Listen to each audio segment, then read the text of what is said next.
For curriculum, for what we call the handbook, a driver was the fact that our handbook was state of the art in 2004 and hadn't been changed since then. Sure.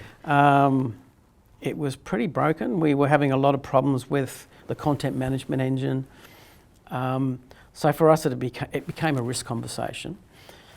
So I know we've sort of done it out of step. So we've done the handbook before we did the governance piece, but the reality was that we couldn't afford to lose the handbook.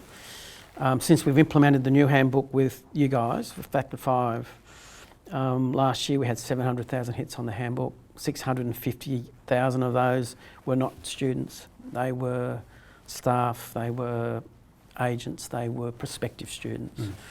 So it's one of our biggest recruiting tools. So the criticality of it for us was the issue, and that's why we decided that we would implement the handbook using the existing bespoke governance system that we'd built over a number of years to actually feed that data. And we took the view that we could continue to run what we call aims and continue to enhance it. And so we didn't think originally that we would need to use lifecycle. I think in the end we've come to the realisation that that challenge is too big for us, too expensive to maintain, too hard to enhance, and we have to do all the thinking on it. So we've taken a more strategic view on it now, and we want to, as you know, we're implementing the lifecycle product as we speak, and the reasoning behind that was that we wanted to, one, leverage the community that's sitting in the CourseLoop community. We were one of the early starters, one of the first four into the fold, so to speak. And I think we see some value now in moving to a services-based model. It gets us away from all the budget issues that you get with running stuff in-house.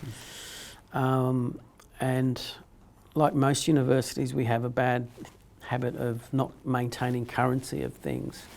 So we saw the value in moving to a SaaS model. Essentially was one, we weren't encouraged to over-enhance ourselves because you have to live within the confines of a delivered product as best you can.